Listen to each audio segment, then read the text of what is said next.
If you take a look at India and Pakistan, they started to fight. They're two nuclear nations. They were shooting each other. 8 planes were shot down. It was 7, now it was 8 because the...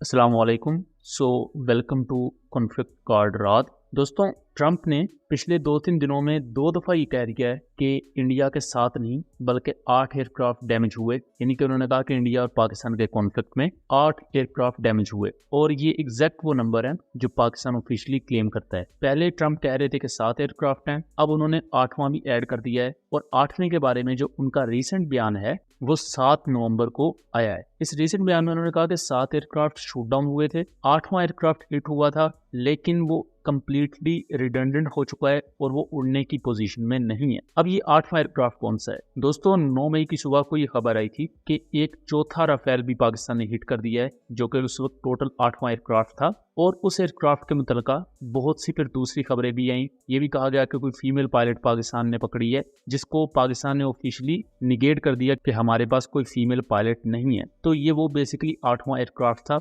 जो कि proximity hit की वजह से damage काफ़ी ज़्यादा हो गया और क्रैश लैंड हुआ। लेकिन ये एयरक्राफ्ट क्रैश लैंड होते ही काफ़ी ज़्यादा इसका एयर फ्रेम बिखर गया या टूट गया, जिसकी वजह से ये अब उड़ने के काबिल नहीं है। तो उसी चीज़ को अब ट्रंप दोबारा से कह रहे हैं कि 8 एयरक्राफ्ट टोटल डिस्ट्रॉय हुए। इस पर इंडियन साइड पर बहुत ज़्यादा शोर-गुल मच रहा है। इंडियन गवर्नमेंट कंप्लीटली खामोश है, जिस पर बहुत ज़्यादा क्रिटिसिज्म हो रहा है कि ये जो 8 एयरक्राफ्ट हैं, ये 7 एयरक्राफ्ट का फिगर है, ये वो है जो पाकिस्तान ऑफिशियली क्लेम करता है। इंटरनेशनल एनालिस्ट इस चीज़ पर बिलीव रखते हैं और इस पर मल्टीपल क्रेडिबल न्यूज़ एजेंसीज के आर्टिकल्स भी मौजूद है और सेम वही चीज़ यूएस का प्रेसिडेंट भी बार बार कह रहा है। अब ट्रंप बेसिकली एक इम्पल्सिव या जज्बाती इंसान है जो इस वक्त ये देख रहा है कि इंडिया रशिया के साथ जो डिफेंस डील्स कर रहा है उसे वो रोके किसी भी तरह, और उनको रोकने के लिए वो हर किस्म का प्रेशर बनाएगा इंडिया पर। और उसी का ही एक तसलसल ये भी है कि बार बार वो इनको कह रहा है कि तुम लोगों के 8 एयरक्राफ्ट गिरे हैं, 8 एयरक्राफ्ट, और इंडियन गवर्नमेंट कंप्लीटली खामोश। अंगेन घात्रम नयने वक्त्रम न्यायेन राज्यम लवणेन भोज्यम। क्योंकि इंडियन गवर्नमेंट थोड़ी सी भी चूक-चाक करेगी तो ट्रंप और ज़्यादा पोल खोलेगा और उसके बाद वो अभी तो 50% टैरिफ लगाए हैं और इंडिया के बुरे हाल हैं, तो वो मजीद टैरिफ लगाएगा। सैंक्शंस भी रिसेंटली यूएस ने इंडियन कंपनीज पर लगाई हैं। अब इंडियन एनालिस्ट क्या कह रहे हैं, एक दफ़ा आप खुद सुने। डोनाल्ड ट्रंप ने एक बम गिरा दिया, एक और बम गिराया, और वो उनकी आदतन, वो बम गिराने की उनकी आदत है। इस बार उन्होंने ये कहा कि 8 प्लेन गिराए गए ऑपरेशन सिंदूर के दौरान। जो 7 मई और 10 मई के बीच का जो समय है उसमें 8 प्लेन गिराए गए। अब खबर आपको दिखाते हैं, उसका स्क्रीनशॉट ताकि आपको पता चल जाए। आज सभी वेबसाइट पर यह खबर है। प्रिया, अगर आपके पास वो स्क्रीनशॉट्स रेडी हो। आज बिहार चुनाव के बीच में ये देखिए क्या खबर है। Trump changes claim on India Pakistan conflict again, now says 8 planes shot down. और मोदी जी तो इस पर कुछ बोल नहीं रहे हैं। अब मोदी जी ने क्या किया है कि वायुसेना चीफ को आगे कर दिया है 8 प्लेन। अब आप ये सोचिए, ये फिगर अगस्त में कितना था?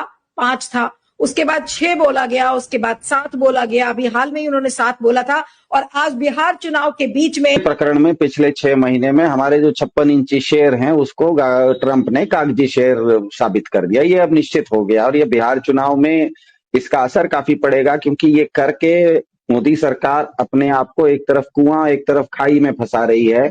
आप अगर ट्रंप साहब की बातों का जवाब नहीं दे रहे हैं, इसका मतलब आप कह रहे हैं कि हमारे कोई हवाई जहाज नहीं गिरे, हम वो युद्ध जीत रहे थे। तो सवाल यह है कि आपका अगर कोई हानि नहीं हुआ, ट्रंप साहब झूठ बोल रहे हैं, आप वो युद्ध जीत रहे थे, तो भाजपा जब कहती है कि पीओके पाक अधिकृत कश्मीर भी हम हाथ में लेंगे, अखंड भारत भी हाथ में लेंगे, तो जब सोने का इतना अच्छा एक सुनहरा मौका था कि इस्लामाबाद में भारत की सेना पहुंच गई थी, गोदी मीडिया के अनुसार बलूचिस्तान में तिरंगा फहरा दिया था गोदी मीडिया के अनुसार, तो इतना सब आगे बढ़ के आप पीछे क्यों आ गए? दोनों मतलब ये भी बोलेंगे तो फंसेंगे, वो ट्रंप की बात नहीं मानेंगे तो फंस रहे हैं, ट्रंप की बात मान रहे हैं तो फंस रहे हैं। इसी को कहते हैं एक तरफ कुआं एक तरफ खाई है।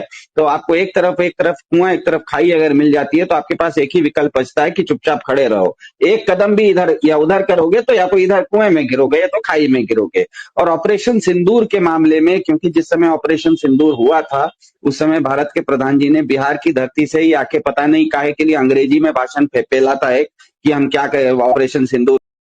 अब यहाँ भी वो यही बात कर रहे हैं कि जो एक मिथ बनाई गई थी पूरी कंट्री में कि 26 इंच की छाती है और जब भारत बात करता है तो पूरी दुनिया उसको सुनती है, यही वो मेंटेलिटी थी जिसकी वजह से इंडिया ने अपनी इंटेलिजेंस एजेंसीज को यूज करते हुए कनाडा में सिख लीडर्स को कत्ल करवाया, देन पाकिस्तान में भी BLA और दूसरी प्रॉक्सीज को जिस तरह इंडिया की सपोर्ट हासिल है उसके मल्टीपल सबूत मौजूद हैं। वो यही सुपीरियोरिटी कॉम्प्लेक्स है इंडिया का जो इनको बेसिकली ले डूबा है। और फ्यूचर में अभी ये जो गलतियां कर रहे हैं और अभी भी जो मिलिट्री एक्सरसाइजेस चल रही हैं नेवल साइड पर और जिस तरह इंडिया एक वॉर लाइक सिचुएशन क्रिएट कर रहा है, उस सब का मकसद ही ये है कि जो ये 7-8 के जो 8 एयरक्राफ्ट गिरे हैं जिनमें 4 फ्रंट लाइन राफेल जेट्स हैं उनका बदला लिया जाए या पाकिस्तान का कुछ ऐसा नुकसान किया जाए जिसको वो एक इंटरनेशनल फोरम पर साबित कर सकें। अभी आप देखें तो इंडियन एयरफोर्स चीफ जो मर्जी बातें कर रहे हैं वो अपने लोकल मीडिया को बताते हैं, लोकल मीडिया अपनी आवाम को सेटिस्फाई कर रहा है, लेकिन वही लोग जब इंटरनेशनल मीडिया पढ़ते हैं या वही लोग जब मुल्क से बाहर जाते हैं तो उन्हें पता लगता है कि रियलिटी बिल्कुल डिफरेंट है।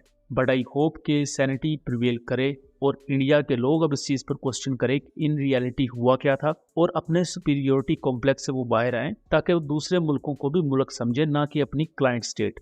सो दोस्तों, ये था एक एनालिसिस। उम्मीद करता हूँ चीज़ें क्लियर रही होंगी। वीडियो पसंद आई हो तो इसे ज़्यादा से ज़्यादा शेयर कीजिएगा ताकि इस तरह की मज़ीद इन्फॉर्मेटिव वीडियोस हम आपके लिए लेकर आ सकें।